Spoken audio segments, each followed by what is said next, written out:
안녕하세요. 이 시간에는 나의 느낌을 어떻게 할까? 이 제목으로 여러분들과 같이 연구하고 생각하고 음미해보는 시간을 갖도록 하겠습니다. 이 느낌 문제를 거론하기 전에 여러분들이 알다시피 현대는 한마디로 말해서 과학기술 사회, 정보화 시대, 인간 소외의 시대, 급기야는 인공지능 시대를 맞이하고 있습니다. 이런 속에서 지식 폭발이 일어나고 그 다음에 엄청난 이미지, 즉 영상이나 소리나 등등 엄청난 이미지에 의해서 본의하게 인류는 감각적인 느낌, 감성적인 느낌에 혹사당하고 혹자는 그 느낌 뒷면에 숨어서 온갖 잘못된 조작을 하고 있다. 이렇게 얘기할 수 있을 것 같습니다. 그렇다면 이 현대를 이끌어온 것은 무엇인가? 우리 잠시 그 여론을 살펴본 뒤에 다시 본론으로 돌아오도록 하겠습니다. 여러분들이 알다시피 철학과 과학은 히랍에서부터 출발했습니다. 하나로 출발했죠. 하나로 출발해서 그 핵심 포인트는 뭐였냐면 자유정신이었습니다. 자유정신. 제가 자유를 굉장히 강조하고 있는데 인문학의 처음과 끝을 완전히 갈라놓는 게, 꿰뚫어 놓은 게 바로 자유다. 자유를 깨닫지 못하면 인문학은 단지 지식으로 우리 뒷전에 면도할 뿐 인문 수양을 갖춘 그런 사람은 되지 않을 거다. 불행하게도 우리 사회는 인문학이란 이름으로 굉장히 많은 프로그램도 있고 강좌도 있고 하지만은 날이 갈수록 인문학에 의한 교양이 사실 인문학에 의해서 교양 있는 사람으로 변모되는데 교양머리 없는 사람으로 날마다 늘어나고 있다는 얘기가 되겠습니다. 자, 히랍에서 시작한 이 자유정신, 이건 과학정신이죠. 과학정신의 핵심은 뭐냐면은 자유입니다. 자유는 뭐죠? 여러분들이 잘 알다시피 기하학의 시조 유클리드가 있죠. 유클리드가 제자를 받습니다. 학생들 가르치는데 어떤 학생이 어느 날 선생님에게 질문을 하죠. 선생님, 이 강의를 들어서 이 기하학을 배워서 대학을 뭐 했습니까? 이렇게 질문하자 유클리드는 당장 나가라고 소리를 쳤습니다. 왜 그랬을까요? 바로 기하학은 여러분들이 알다시피 돈하고 아무 상관없습니다. 비공리적이죠. 단지 연역 추리에 의해서. 그러니까 지식을 위해서 지식을 탐구하는 거지 어떤 목적을 위해서 지식을 탐구하는 게 아니다 이런 얘기였습니다. 그래서 그 당시에 인성은 다른 말로 표현하면 자유였습니다. 인성을 배양하는 목적은 결국에 인간이 자유를 얻도록 하기 위한 하나의 교육이었었다. 이렇게 얘기할 수 있을 것 같습니다. 자, 농촌을 도시화해야 되겠죠. 산업화해야 되겠죠. 자원주의가 발달하죠. 과학기술이 발달하죠. 그 산물이 바로 오늘날의 이 현대가 되죠. 그러면 이들의 마음을 이렇게 다시 살펴보면은 근대 과학 전통은 핵심이 기술 이성입니다. 아까 제가 그리스에서 시작한 그 이성은 자유정신이라고 했습니다. 그건 그냥 온전한 이성이에요. 온전한 이성인데 바로 근대 과학 전통으로 오면서 그 온전한 이성이 분열이 되고 분열돼서 바로 기술 이성으로 등장합니다. 기술 이성이라는 게 뭐냐? 기술 이성은 비단 과학뿐만 아니라 사회과학 영역에도 그대로 적용이 됩니다. 그래서 인문학이 죽어버리죠. 왜? 자연과학이나 사회과학은 뭔가 파워가 있는, 영향이 있는 학문인 것 같은데, 인문학은 어때요? 영향이 없어요. 그래서 인문학이 죽어버렸는데, 기술 이성은 어떤 의미냐면은, 어떤 목적을 달성하기 위해서 가장 최적의 수단이 무엇인가를 갖다가 찾아내는 게 바로 기술 이성입니다. 그것과 그 다음에 닫힌 인문주의가 결합됩니다. 그래서 닫힌 인문주의는 어떤 생각을 하죠? 인간 중심이죠. 모든 가치의 원천은 인간에서 비롯된다. 그건 너무 멀어요. 그건 너무 멀리 있어요. 그건 은폐하고 뒤로 숨기 하나의 방패고, 표면은 어떤 게 그 작용을 하고 있냐면 바로 감각적이고 감성적인 느낌에 의해서 모든 걸 움직이게 된다 이렇게 해야 되겠습니다. 그래서 지식도 필요에 의해서 지식을 단지 습득을 하되 지식을 완전히 자기 걸로 소화할 수 없습니다. 왜? 느낌이 내부에서 차단을 시키고. 여러분들이 학교 생활하면서 느낄 수 있는 건 뭐예요? 선생님을 딱 대할 때 저 꼰대 기분이 어떻다 하다. 느낌이 안 좋아요. 그러면 그 과목은 뭡니까? 완전히 X가 돼요. 망친다고 해요. 그래서 이제 제가 교육에서는 강조하면 느낌 교육이에요. 초등학교 가면 지덕치라고 써 있어요. 지성을 배양하고 오케이. 근데 덕은 뭐죠? 도덕성을 배양하는데 과연 도덕성을 뭘로 배양한다는 얘기예요? 근거가 없어요. 도덕성은 뭐니 해도 뭡니까? 사표가 돼야 돼요. 모델이 있어야 돼요. 모범이 돼야 돼요. 선생님이 모델 역할, 사표 역할 합니까? 그건 아니잖아요. 입으로만 떠드는 지식. 교조적이고 뭡니까? 설명식의 그 얘기. 그건 우리에게 그 지식이 와닿지 않는다는 거죠. 실패했다는 거죠. 그 다음에 이것도 조금 검토해야 돼요. 체력 향상. 의미는 있지만 현대에서 여러 가지 방법이 있다는 거죠. 그래서 이것도 재수정해야 된다. 그것보다는 먼저 느낌 교육을 강화해야 된다. 느낌 교육의 키포인트는 뭐냐면은 인간 느낌과 지식이 결합해야 됩니다. 그러면 느낌은 어떤 역할을 하냐면은 지식을 촉진시켜줘요. 앞으로 업이 됩니다. 그러면서 동시에 이 느낌이 업되고 확장이 돼요. 그러면서 다시 또 지식이 향상이 되고 이 일련의 과정을 느낌과 지식이 다시 말해 느낌 속에는 지성이 있습니다. 이 역할을 한다. 그래서 제가 교육 측면에서 느낌 교육을 강조하고 있다. 다시 이제 본론으로 와야 되겠습니다. 현대가 이렇게 됐는데, 자, 수많은 느낌들이 있습니다. 수많은 느낌들이 있는데 그 느낌들을 현대인이 어떻게 해결해야 될 것인가? 이걸 제가 하나의 문제 제기를 한 거다. 느낌은 여러분들이 알다시피 마음의 흐름이고 마음의 변화가 곧 느낌입니다.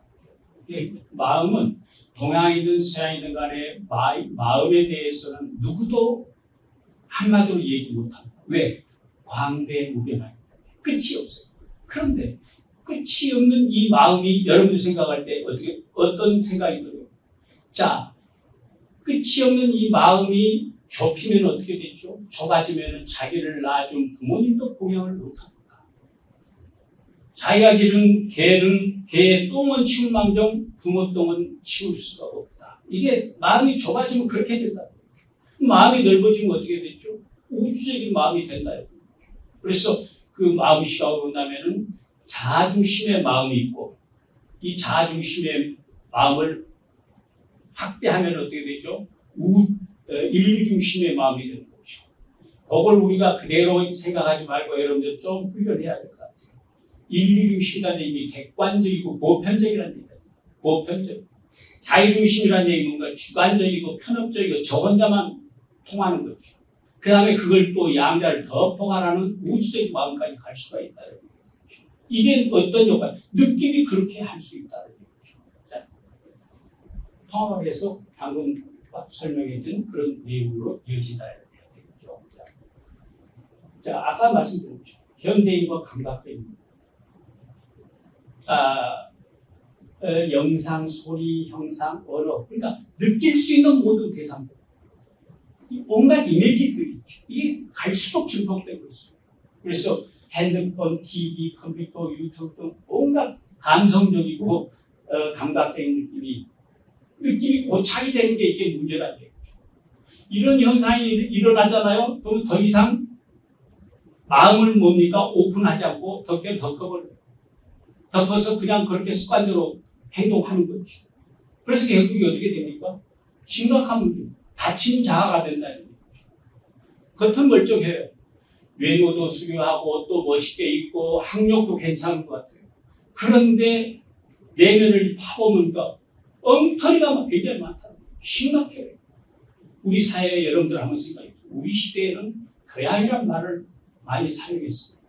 교양 있는 사람, 교양 없는 사람. 오늘날은 교양이라는 말이 소리 없이 사라져버렸어요. 왜 그런가요?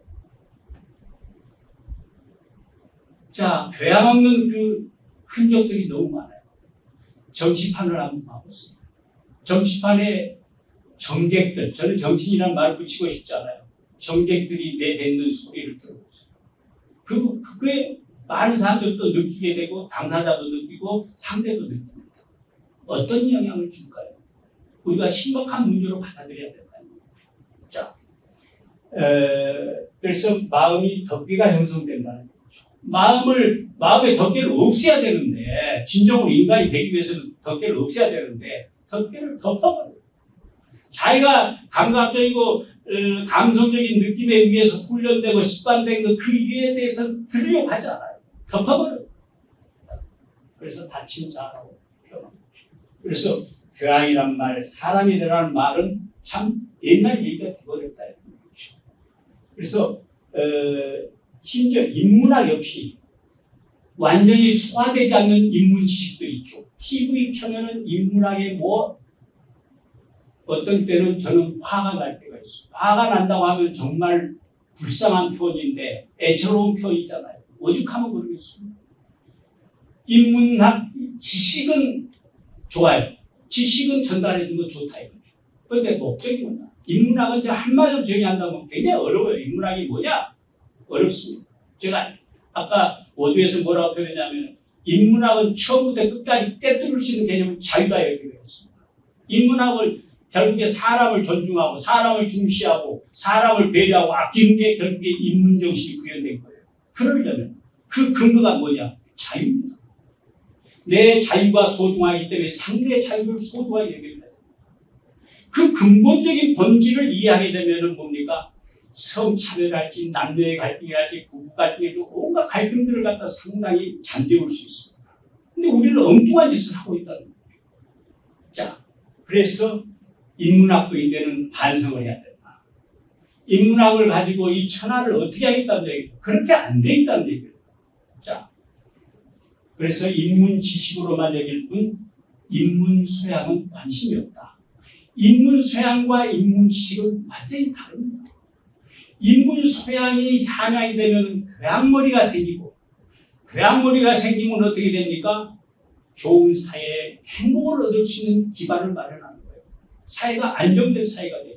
안정된 사회 속에서 뭡니까? 사회 정의도 구현할 수가 있습니다. 자, 그런데 어떤 사람들은 한쪽만 생각하면 어떻습니까? 그 부분은 해결될지 몰라도 또 다른 문제, 더 큰 문제를 유발할 수 있다는 거예요. 자, 이걸 이제 찬찬히 보세요. 인문학이 인류 심령에 가장 진박하고 또 가장 아름답고 가장 평범하게 피도나온 꽃이 바로 교양이다 이런 얘기죠. 교양은 내면의 자기 수양으로 사람이 되는 것을 실현하도록 하고 더 나아가 행복에 이르도록 합니다. 우리는 왕왕 행복해야 된다. 모든 사람들이 행복을 추구하고 있습니다. 헌법에도 명시되어 있어요. 모든 국민은 행복을 추구할 권리가 있다 이런 명시되어 있어요. 그렇다면 이 감각적인 느낌이나 감성적인 느낌에 길들여진 사람들은 이런 표현을 사용했습니다. 약간 죄송하지만 절대라고는 표현하지 않겠어요. 거기에 준하는 행복해질 수 없습니다. 행복하기 위해서는 바로 기반을 쌓아야 돼요. 그 기반은 뭡니까? 감성적이고 감각적인 느낌에서 탈피해야 된다. 네. 3살 먹은 아이에게 엄마가 맛있는 과자를 줍니다. 과자를 주는데 친구가 와서 친구에게도 좀 줘라 하면은 이 아이는 주지 않습니다. 확률상. 왜 그렇죠? 느낌이 가지 않아요. 왜? 얘들은 대부분 감각적인 느낌을 가지고 있습니다. 그리고 이기적인 느낌을 가지고 있죠. 그런데 이 아이가 지식을 섭렵하고 한 초등학교 3, 4학년쯤 되면은 똑같은 상황에서도 이 아이는 흔쾌히 마음이 즐거운 마음으로 친구에게 준다는 거예요. 이건 뭘 의미하냐? 느낌과 지식이 서로 조화를 이루어서 향상됩니다. 여기에요. 자, 이러듯이 아이들 성장 과정 굉장히 뚜렷해요. 그런데 머리가 좀 자란 성인들은 뭐죠? 스스로 자아를, 다시 말해서 마음을 뚜껑을 만듭니다. 다시 말해 덮개를 만든다는 얘기예요. 덮개로 자기 마음을 닫아버려요. 그래서 자기 주장이 너무 강해요. 더 배워야 될 것도 뭡니까? 무시해버려요. 왜 그러죠? 느낌이 차단하기 때문에. 자, 그래서 나이는 들어도 철없는 아이만 못한 경우도 종종 보는 이유가 바로 얘기예요. 느낌 교육이 안 돼 있다는 얘기입니다. 그래서 교양 경제를 높여 진정한 사람이 되어야 한다. 그러면 아까 아이 얘기인데 아이들에게 교육을 할 때 우리 학교에서 선생님들은 화가 나겠지만 선생님이란 뭐냐? 선생님은 되게 지식을 쉽게 이렇게 잘 표현해 전달해 준 거 이쯤 이해를 할 겁니다. 저는 다시 주석을 달고 싶습니다. 무슨 얘기냐? 선생님은 그보다 더 중요한 게 뭐냐면 아이들의 사표가 돼야 된다. 아이들의 사표가 된다는 얘기죠. 모범이 돼야 된다는 얘기예요. 선생님의 하는 행동이 신비스럽고 멋있어요. 딸을 말해요. 아무리 어린아이도요. 이치에 맞게 딱딱 하잖아요. 원칙 공평한 느낌으로 이렇게 따닥 처리하잖아요. 선생님을 존경하는 게 있어요. 근데 선생님이 폼이나 잡고 큰 소리나 뻥뻥 치고 되지도 않는 소리를 하고 그렇게 되니까 아이들 따르지 않답니다. 그래서 선생님은 굉장히 특히 느낌 면에서 교육을 많이 받아야 된다. 그래서 아이들에게 실제로 실천 운동, 몸으로 보여줘야 되는 거예요. 자꾸. 그게 누적되고 또 누적되면은 아이들의 느낌 자체가 순화가 돼요. 그래서 공부 효과도 훨씬 더 향상시킬 수 있다. 자, 느낌을 제거하는 방법은 다양한 방법이 있을 수 있습니다. 여기에 열거한 게 답 아니에요. 많은 것들이 있을 수 있습니다. 자, 인문지식. 인문학은 그러니까 어학도 들어가고 수사학, 철학, 문화, 역사, 예술, 심지어 물리학 막 들어가요. 그렇기 때문에 이걸 종잡을 수 없잖아요. 그래서 그럼에도 불구하고 인문학의 맥이 쫙 있는데 핵심이 뭐냐? 핵심이 문사철. 문학 예술을 갖다가 우리는 문예라고. 여기서 문학은 뭐죠? 넓은 의미의 미학. 문학, 사학, 그 다음에 철학. 합해서 문사철학. 문사철이 결국에 인문학의 핵심이다. 자, 그러한 지식들을 인문 지식을 갖다가 섭렵하는데 그냥 아까도 말씀드린 것과 마찬가지로 인문 지식으로 남는 게 아니고 인문 수양으로 옮겨줘야 되는 거죠. 그러니까 지성하고 느낌은 항상 결합이 돼야 된다. 강조하고 있는데 너무 지성은 결국에 진리를 추구합니다. 진실을 너무 강조하는데 청소년 시절에 진실을 너무 강조하잖아요. XX 같은 사람이 되고 본래의 자기 의도하고는 달리 엉뚱하게 표현될 수 있습니다. 인간관계가 깨져. 어느 누구도 알아주는 사람이 없어요. 물론 그래서 그런지는 몰라도 이전에 성각자는 먼저 깨달은 자는 고행의 길을 걷는다. 고행의 길을 걷는다. 이런 말이 있지만 그래서 뭐가 있죠? 지성의 핵심은 진실이에요. 사실이에요. 느낌은 뭐죠?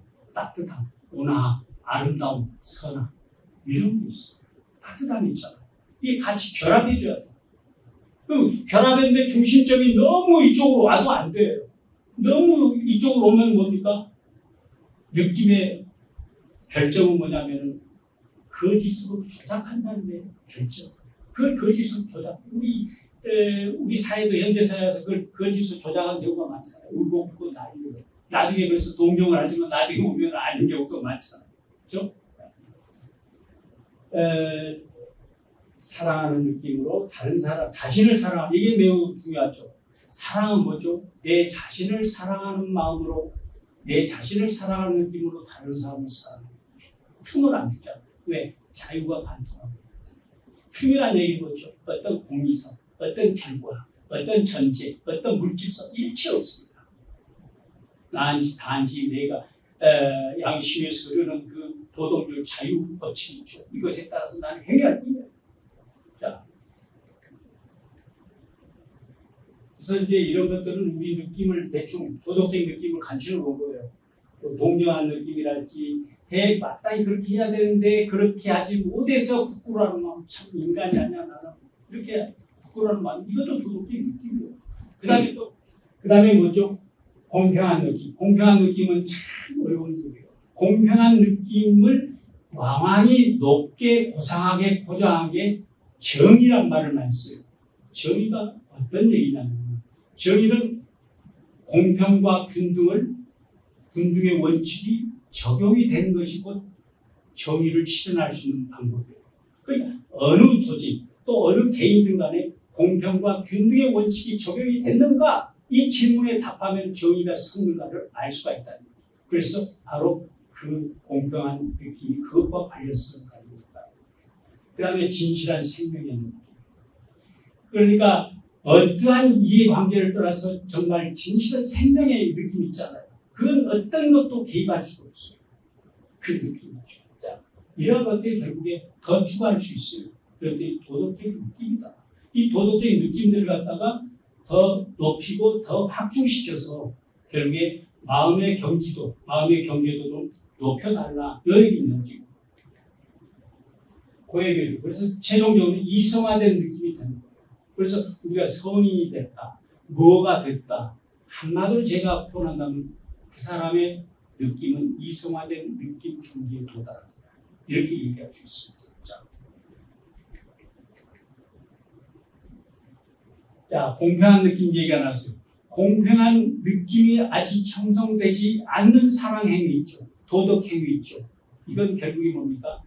아직 낮은 도덕 생활 수준이다. 아직 낮은 도덕 경계다. 이렇게 얘기할 수 있습니다. 왜? 차등점. 높은 도덕 경계에 도달하기 위해서는 공평한 느낌이 전제돼야 됩니다. 왜? 공평한 느낌이 없는 그런 상황에서는 비록 도덕행위, 사랑을 행위를 하지만은 내려보는 시각으로 하고 있습니다. 내려보는 시각. 그러나 공평한 느낌이 전제가 된다면 평등한 시각으로 사랑행위, 도덕행위를 한다. 이렇게 얘기할 수 있을 것 같습니다. 그러니까 그 지가 지성이 들어있잖아요. 느낌은 지성과 결합해서 지식을 촉진하고 또 지식은 느낌을 증가시켜준다. 이런 얘기가 있습니다. 그래서 느낌도 상층과 하층으로 이렇게 나눌 수 있다. 이 느낌이 상층과 하층으로 나눠지니까 어떻게 돼요? 욕구도 좀 달라지겠죠. 어떤 사람은 예를 들어서 하층의 욕구를 추구해서 자기 마음대로 갖잖아요. 그건 뭡니까? 그것도 자유를 의지, 감성적인 욕구, 욕망이니까 자유를 추구해도 결국엔 순간적인 일시적인 거다. 이거 분명히 말씀드렸습니다. 그러나 상층에서는 그렇지 않다. 이런 얘기죠. 그래서 우리는 이성 얘기를 하는데 이게 무슨 얘기냐면 우리는 이성에 대해서 굉장히 높고 현실적으로 우리하고는 좀 거리가 있다 이렇게 생각하는데 그 이성을 구현하는 방법을 제가 소개를 해드릴게요. 자, 우리가 길을 가다가 어떤 사람이 쓰러져 있어요. 쓰러져 있는 사람을 보는 순간 나는 이것저것 어떤 전제나 결과 어떤 일체 그런 생각 없이 내 느낌이 즉각적으로 도와준다는 명령이 내립니다. 그래서 실천 행위를 하잖아요. 도와줬을 때 바로 이 동정하는 느낌, 차마 그럴 수 없는 그 동정하는 느낌과 도리와 통일이 되는 거예요. 그 도리는 다름 아닌 뭡니까? 이성은 이성인데 도덕 이성이죠. 도덕 이성과 일체가 되고 그 도덕 이성을 구현해내는 거예요. 그러니까 실천을 통해서 이성을 이렇게 증명해 준 거다. 구해내는 거다. 이렇게 얘기할 수 있겠고, 그 다음에 느낌을 확장하고 도덕적인 느낌으로 제고시키고 확장시켜서 최종적으로는 이성화된 느낌으로 가는 게 인류 교육의 최종 목표다. 이렇게도 얘기할 수 있겠고, 그렇게 함으로써 결국에 교양 있는 사람도 만들어낼 수 있고, 교양 있는 사람이 되게 되면 어떻게 됩니까? 개인적으로는 행복을 얻을 수 있는 바탕이 마련되고 사회적으로 보면 어떻습니까? 사회가 안정되고 질서 있는 사회를 유지할 수 있다. 이렇게 생각할 수 있을 것 같습니다. 그래서 인문학에서 느낌은 어쩌면은 출발점이다. 그래서 이 출발점이 매우 중요하다. 출발점을 건너뛰고 그 높은 개념으로 계속 얘기해봐야 하나의 지식으로 머물 수밖에 없다. 이 느낌 교육을 통해서 느낌의 그 수양을 통해서 결국에는 교양 경계를 얻을 수 있다. 이런 얘기가 되겠습니다. 여기까지 감사합니다.